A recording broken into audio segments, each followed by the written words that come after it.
Bowl season is here, and it's time to get in on the action with MyBookie. Are you sick and tired of getting the runaround when you ask for payout? Sign up at mybookie.ag today and get paid fast when you win. MyBookie is your hookup for all your betting needs, and you can even deposit using Bitcoin. They have odds on every matchup, as well as in-game live betting on all this season's NFL and bowl games. My favorite thing about MyBookie is their mobile-optimized site that makes it easy to place bets from the comfort of your smartphone.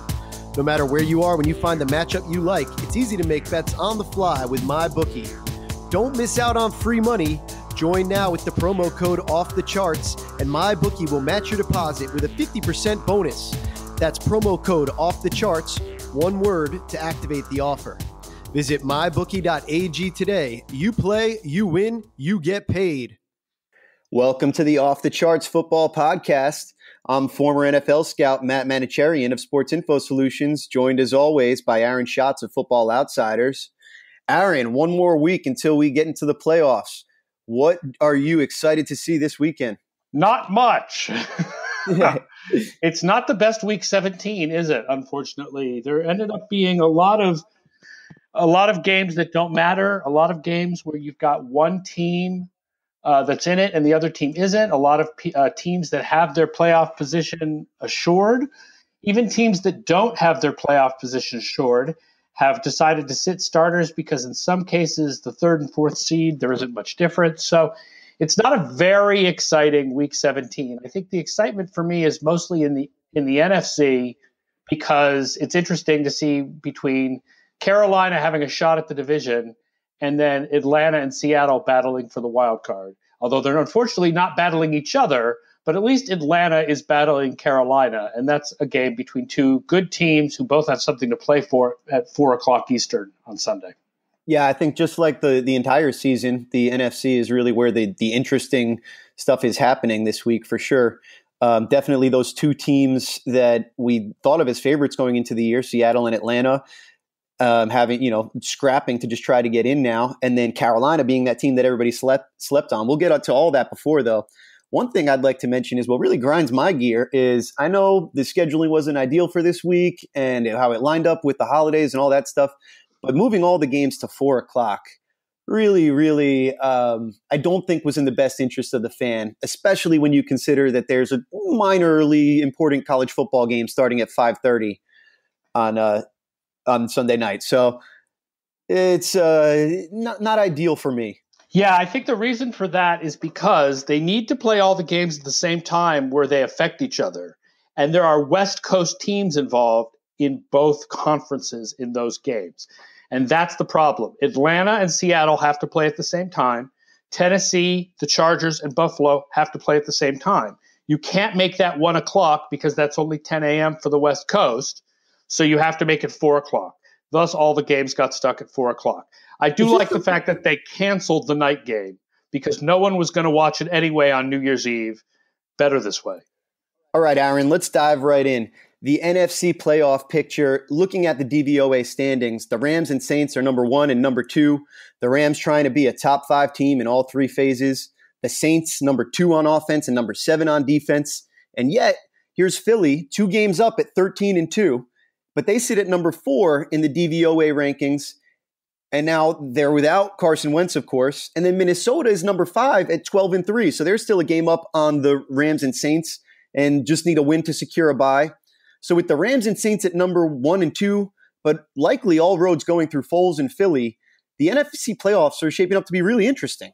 I will say that the Rams are not going to end up in the top 5 of all 3 phases, and they may not even end up at number 1 because they're sitting so many of their starters this week. They've basically decided that they don't care about week 17. I'm always stuck. So Sean McVay doesn't care about the final DVOA ranks? No, he does not, unfortunately. And he shouldn't because it's more important to win the Super Bowl. Like, I'm not going to pretend this is important.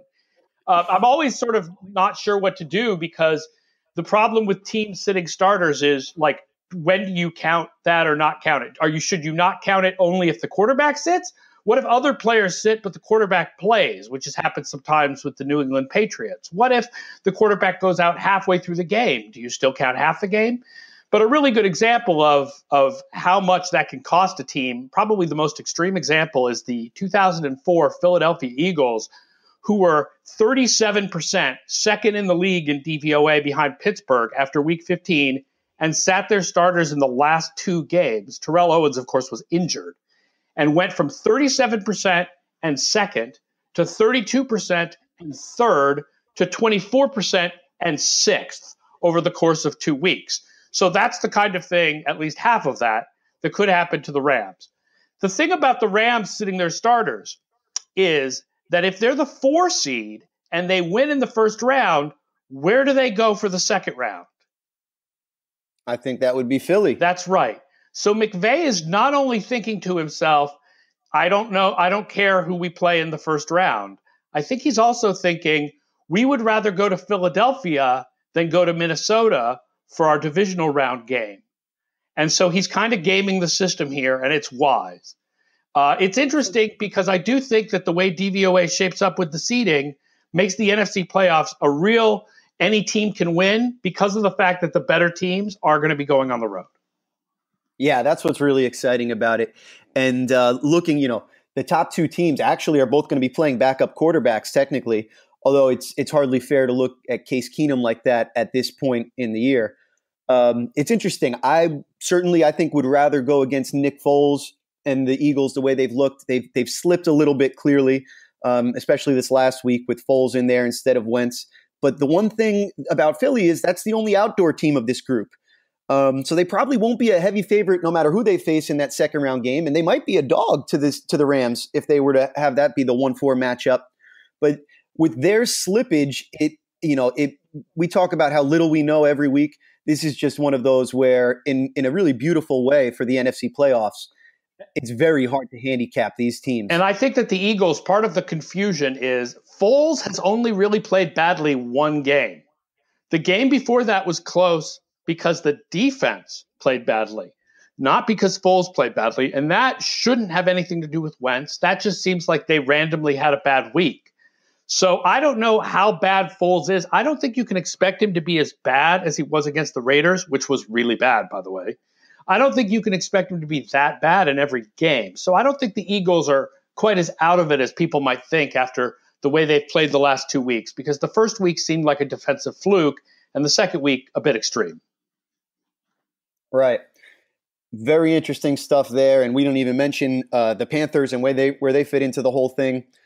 So we're excited about that. Let's take a quick look at the AFC playoff picture. So one thing that stood out to me, and I know you mentioned it in your DVOA column this week, the Patriots are last in defensive DVOA, which they had they were last in the beginning of the season for a bit, and then we thought that they had improved. But have they? Yeah, they have. It's just that everybody else has too. So it's a really weird year. The defenses are more scrunched together this year than in almost any other year, especially at the bottom. The Patriots are the best defense to ever be in last place. And the thing is, they're 32nd overall, but they're 22nd in weighted. And if you split things between the first half of the season and the second half of the season, the Patriots go from 31st in weeks 1 through 9 to 17th in weeks 10 through 16. So there's no question.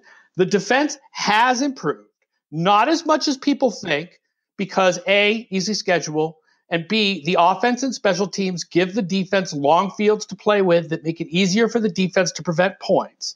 But yes, the Patriots defense has improved. It's just so have the other bad defenses. The Raiders defense has improved. The Tampa Bay defense has improved a little bit over the course of the year. So the Patriots are still in last place, even though they're not a really bad defense right now. That's super interesting. For whatever reason, the 17 and 31 over the 2 halves of the season adds up to 32. But like you're saying, it's kind of a weak 32. Yeah. What is that called? Simpsons paradox? The last place team over the first 9 weeks is Oakland. But Oakland, this is out of nowhere. Oakland's defense has been the 5th best in the league since week 10. And yet their offense has gone from 6th to 27th. So here's one thing that makes me think about that. So DVOA, we're looking at on a play-by-play level how well the offense and defense are playing. At the core of the metric, that's what we're looking at there. And I wonder if there's something to be said for the Oakland's ineptitude on offense, making other teams play against their defense so conservatively that it actually makes their defense look better in terms of the DVOA? It's a question. I mean, obviously, I try to adjust for that by adjusting for like what the score of the game is. But I think that there is something possibly to that. There's also something to the idea that defense is sort of the opposite. Not that when offenses get worse, defenses get better, but that when offenses get worse, defenses get worse because they're tired all the time.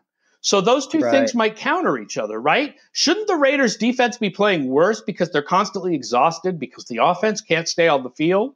And yet, it's crazy. The Oakland defense has completely turned it around, and the Oakland offense has completely turned it around the other way. And if you needed any evidence of this, you saw it against Philadelphia. Yeah, no doubt. So the Patriots, we think they're improved on defense. They're certainly not as bad as they were over the first half of the season. But Brady hasn't really been himself for the last 5 games. Did enough to beat the Steelers in the big one there. But we noted that since he appeared on the injury list with that Achilles, he's taken a little bit of a step back, and it's continued. He has the interception streak that people talk about, very un-Brady-like. Mm-hmm.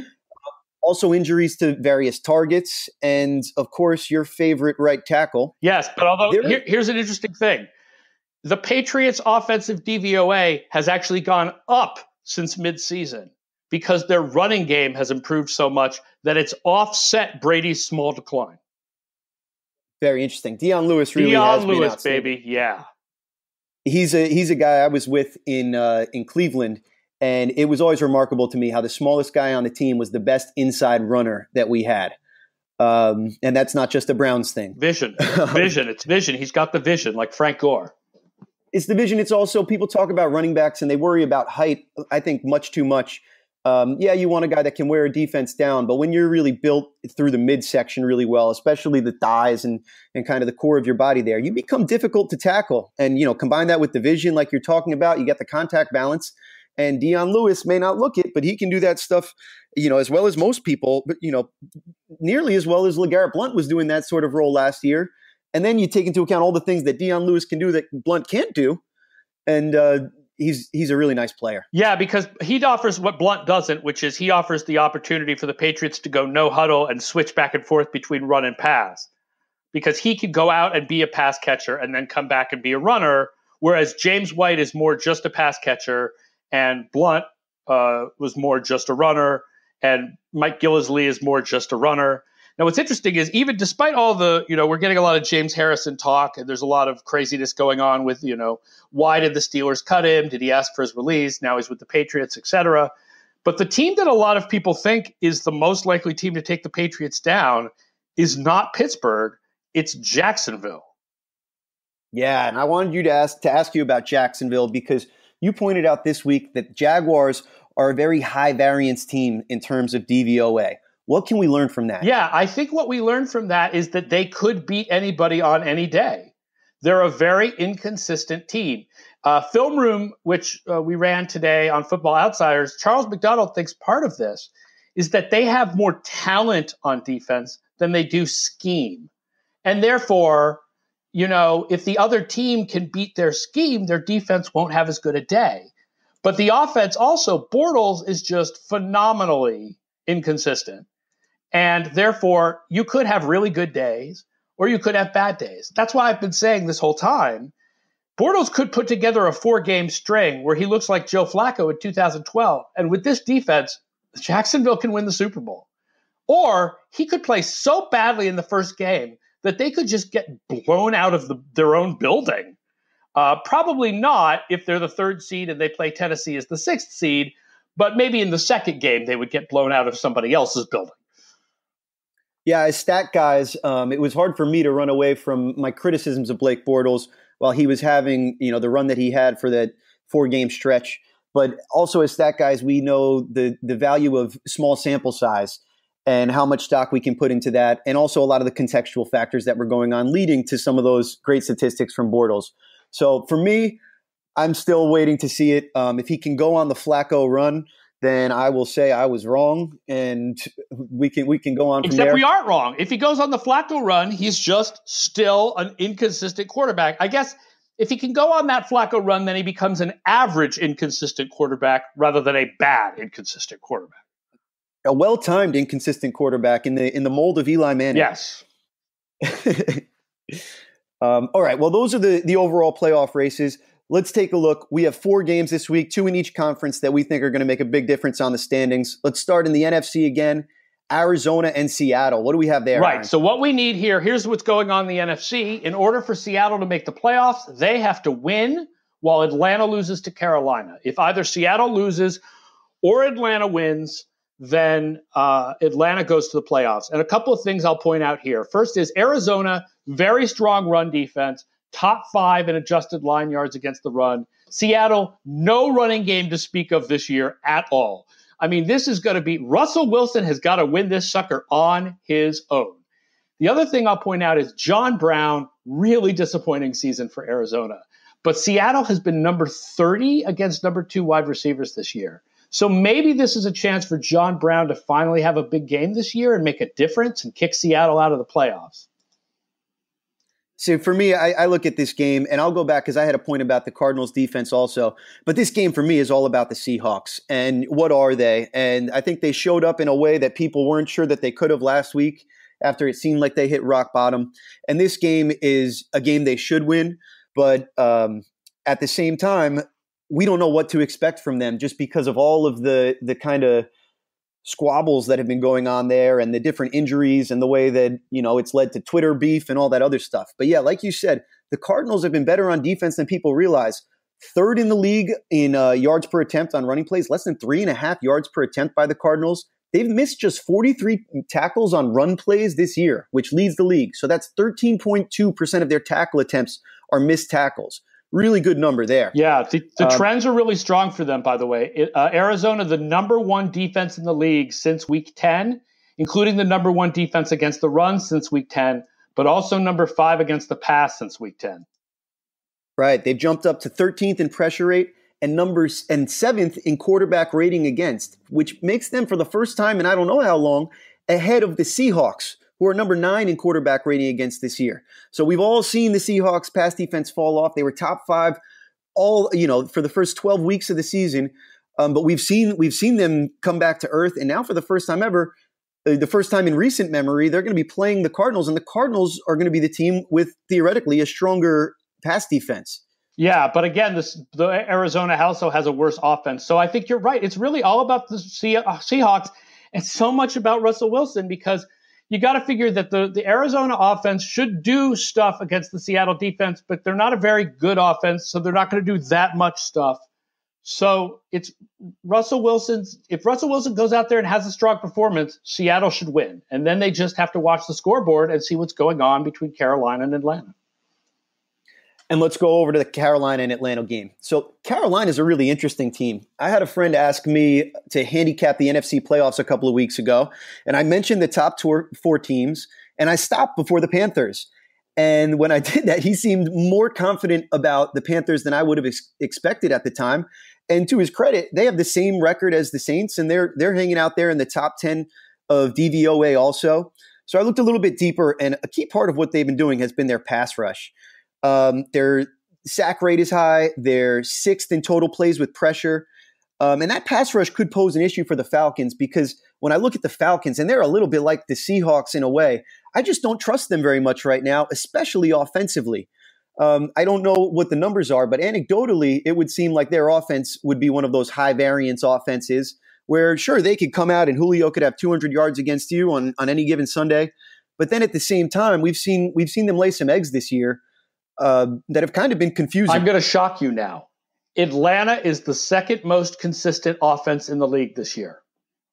Unbelievable. Yes, because when Julio has those big games, that's not more yards for Ryan, right? That's just taking yards away from other players. And a good example of this would be the first game between Atlanta and Carolina, because Carolina is really strong defending running backs in the passing game. So in that game, Julio had 118 yards, but Devontae Freeman and Tevin Coleman only combined for 37 yards, although one of those was a 19-yard touchdown reception by Tevin Coleman.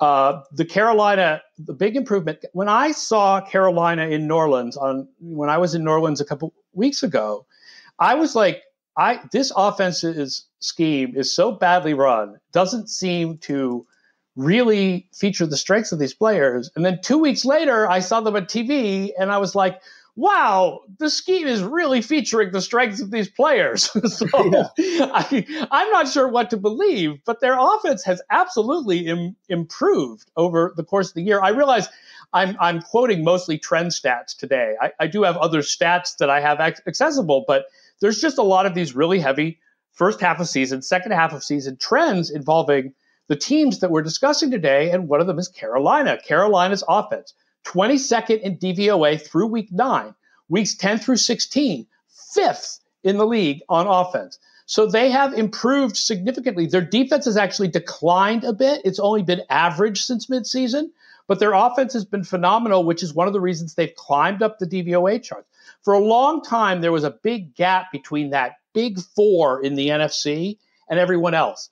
There still is a gap, but it's a smaller gap than it was a few weeks ago, but only with Carolina. The way that the DVOA is in the NFC, you've got the Rams, Saints, Eagles, and Vikings all above 25%. Carolina is at 17. Nobody else is above 4. Wow. Big gap there. Yes. Well, I think that based on everything that we're seeing and the Panthers offense and how they've performed, not just over the course of this year, first half, second half, but the 2 prior years also, I think we have a real candidate for the Kelvin Benjamin being a Patrick Ewing theory I guy. definitely think so. You are absolutely right. And there's a lot of people on Twitter making that argument too. I think it's Justice Moscata who's been writing a lot about that you know, they were forcing the ball to him, and he has certain strengths as a receiver, the size, but otherwise, like between the 20s, that size doesn't really matter that much. It's mostly a red zone thing. So here's where I think it goes. They end up putting a couple of fast receivers on the field instead of him. And what I think that leads to is the deep safeties are having to respect that sort of threat. And when you have to respect that sort of a threat, then all of a sudden, all these great weapons, the Cam Newton being a run-pass threat, the Christian McCaffrey doing everything in the world kind of underneath there. I think all of that stuff opens up in a way that throwing inefficient fade routes to Kelvin Benjamin, you know, just isn't going to do. So look out for those deep threats, these kind of unnamed players on the Panthers that are suddenly becoming guys that might make a real impact on the playoffs. Yeah, the other thing I would do, just to flip it back to the Atlanta offense, is point out the Atlanta offense, they're not going to get that much receiving from the running backs. They really need to get the running game going, which is going to be tough. Carolina is number 6 DVOA against the run, but the Falcons are the number 22 offense on 3rd and long, right? So offenses naturally convert 3rd and long less than they convert 3rd and medium, but even when you only compare Atlanta's 3rd and longs to other teams' 3rd and longs, they're below average. So they really need to establish that yardage on the early downs. Notice I don't say establish the run. They could do it with 5-yard passes to Mohamed Sanu, but they don't want to be in 3rd and 10. And it's unlikely that they'll do it with 5-yard passes to the running backs just because of the strength of those linebackers on Carolina. That's right, because of Thomas Davis. Is Thomas Davis back this week? I'm not sure. Kuechly, though, Shaq Thompson. I mean, it's a strong position. Absolutely. AFC. All right, well, let's head over to the AFC. We had 2 games that we highlighted this week. You want to break LA Chargers against Oakland and then Tennessee and Jacksonville down? Yeah, now, so let me point out sort of where things are. The AFC is less interesting than the NFC because of the question of whether Jacksonville's going to sit guys. Doug Marrone says they're not going to sit people. They're going to play everyone. They want to bounce back from the loss to San Francisco last week. But if they're losing to Tennessee by a good amount, it's easy to see a point where they kind of take everyone out the way Arizona did a couple of years ago, where they weren't going to sit guys, but then when the game got away from them, they did. Jacksonville really does not have much to play for except to determine their own first-round opponent, and I think they would rather play Tennessee than the Chargers. If Tennessee wins, they're in. If they win and if they lose, but the Chargers win, the Chargers are in. If both of those teams lose and Buffalo wins, then Buffalo is in. But let's assume that's not going to happen, and either Tennessee or the Chargers is going to win. Do you have any good Chargers-Raiders stuff for us today? So the Chargers have the worst run defense in the league in terms of yard per attempt. And I think that sheds some light on their close game issues that we seem to talk about every year, how they're they're always in these close games and having their issues late at the end. And certainly that hurt them early this season. But they've been playing really well. And I don't see much that Phil Rivers should have to be scared of, save those scary splits about the Oakland defense that you brought up before. To me, though, this seems like another game the Chargers just have to take care of business. They've been playing really well lately, and it doesn't seem to me like Oakland will have enough to compete with them on either side of the ball. Yeah, I mean, I will say that they are not the last place run defense in DVOA, but they're 27th, which isn't much better. The pass defense has improved over the second half of the season. The run defense has not. So, I mean, we know the strengths of the Chargers. The strengths of the Chargers are they are built like a Football Outsider's dream, not like an old school 70s dream, right? They pass and they stop the pass, and they're terrible at running and stopping the run. And I think with the Raiders, the biggest story is what I was talking about before, which is their defense has gotten much, much better, especially against the pass, where they've gone from dead last to 8th over the second half of the season. And their offense has gotten much, much worse, especially passing the ball, where they've gone from 6th in the first half to 22nd in the second half. And without Donald Penn, you just feel like Melvin Ingram and Joey Bosa are going to just kill some dudes. Yeah. So you said something really interesting there. So the Chargers building it, the Football Outsider's dream, pass and stop the pass. Don't worry about the run as much. Whereas the Jaguars, the team that we're also talking about right now, although not in the same game, they're a team that is clearly built right now to run and to stop the pass. Right. And I wonder how that fits into the Football Outsiders mindset of team building and if that can be successful. Because I think there is something to be said for the running game. Obviously, I'm more of a traditionalist. I'm more of a balance. It was a joke. I mean, it was a little bit of a joke. Yeah. Balance. The most thing you want is balance. You want to be the Patriots. You want to do everything at a B+ level. So no matter what the other team can't stop, you can attack it at a B+ level. That's the best way to build a team. But I think stopping the pass is the most important thing you can do, and passing the ball. And here's the thing. What do we think about the Jaguars? We think they've got a good defense and not a good offense. The defense concentrates on the pass. The offense that we don't think is that good concentrates on the run. Now, the run is important because you need to run out the clock, and the Jaguars can. Once that defense gets the lead, the offense grinds you down with the run. But I would rather have a good quarterback than a good running back. Right. I hear you on that one. I do think it's fascinating to look at because maybe we stare at the numbers a lot more than other people do. But the reason why we keep saying the passing is more important, this is a game that you have to score more points than the other team. And statistically speaking, by passing the ball, you're going to score more points more quickly than you will by running the ball. Now, the counterpoint to that is you're also going to turn the ball over more often. You're going to have more negative plays.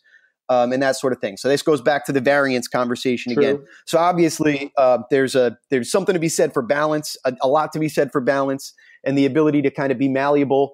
And then it also kind of ignores that if you were so bad at stopping the run, then you're going to commit an 8th guy into the box, and that's going to have some sort of effect on your pass defense. So nothing here is happening in a vacuum. Right. It is fascinating though to look at though, because every team has to start somewhere when they're building. And you hear different things. Some people want to build inside out on defense. They want to get a real strong nose tackle and get you stuck there and then figure out the guys, get some fast guys on the back end and run to the ball. Some guys want to start on the outside in. They want to say, we're going to shut down your pass. We can't let you score points. And if you want to run the ball and do inefficient stuff against us, we're kind of okay with that. And you see these two teams that have taken very different approaches, at least on the offensive side. Same approach on the defensive side, but opposite approaches on the offensive side. Just interesting food for thought. Okay, so Jacksonville, speaking of them, talking about the Tennessee-Jacksonville game. Again, there's a question how hard Jacksonville is trying. But I do think an interesting thing here for Tennessee beat Jacksonville somewhat handily early in the season, and they do somewhat neutralize one of the strengths of Jacksonville. Two of them, actually, if you think about it. One of them is they're 4th in the league in lowest pressure rate on offense. So they help neutralize the great Jacksonville pass rush. Second is one of their main receivers is the tight end, Delaney Walker, which helps to neutralize the power of the great Jacksonville outside cornerbacks. Right. So some interesting things there going on matchup-wise. I can't help just to think about, in the greater course of the season, what the Titans have been, because as far as things go, I haven't known what to make of them from what the have they been? And defensively, you see a team that's been poor up front, so poor run defense, poor pass rush, and their run defense actually is really good in DVOA. They're sort of the anti-Chargers. But shockingly, they're 7th in DVOA run defense. I know that is like a total surprise. They're only average in adjusted line yards. They're really, really good, though, at preventing long runs. Like the secondary is really good at run tackling, but the run up front is not horrible. It's just not really good. So we can expect to see another game, I guess, of the Jaguars pounding it down their throats somewhat. Maybe what I'm interested to see is which Bortles we get this game, if we get Bortles at all. We might be getting the Bortles that looks like Chad Henne because it is actually Chad Henne. And really, this game to me is one of the lesser interesting Week 17. I feel like why are we going in depth on this when we're just going to be talking about it again a week from now? I'm sorry for the Chargers. It just makes logical sense for the Jaguars to lay down. It makes logical sense. You would much rather face a Titans team with no pass rush than face a Chargers team that has Bosa and Ingram. It's not even a question. So that's the interesting thing, which is after laying an egg and going into Week 17, do you rest everybody, have 2 weeks in a row of not playing well, but you are re-geared and retooled and your physical offense is going to, theoretically, get some of that mileage off their legs for 1 week, get the rest, and be ready to come out and pound this team? Or is it, wow, we played terrible last week, we need to do something. We need to get this, very Tom Coughlin kind of thought. And the thought might be that nonsense. Because it's a young team, that it matters more to get their mindset on right. Again, this is not my area of strength to talk about this, but I understand that idea. Let me just say that 2004 Eagles team that I talked about at the start of the podcast sat all their starters for 2 weeks, played lousy, and then came out, and even without Terrell Owens back, they just walloped teams in the first 2 games of the playoffs, and then they came within a touchdown of winning the Super Bowl. So, I mean, at least when you're a more veteran team, I think you can rest guys like that. Whether the Jaguars can as a younger team, I don't know. Likewise, the 2009 Saints started the season 13-0, 13-2. They had decisions to make. Ended up kind of going with the rest route, and 13-3 turned into 16-3 in a Super Bowl. So, and that was not a veteran team. That was a younger team. Yeah, that was a lot of the same guys, a younger age. All right. Well, that will preview the Week 17 matchups. We'll sign off now. As a reminder, please support the show. Rate us. Write a nice little review on iTunes or wherever you get your podcasts. As a reminder, our MyBookie promo code is off the charts, all lowercase. If you enter in off the charts checking out on MyBookie, they will offer you free money. So say you wanted to put down $100, you'd be betting with $150. Sounds pretty good based on the math. We'll sign off. Check us out on Twitter at sportsinfo_SIS, at FB Outsiders, and we'll see you next week to prep for the playoffs.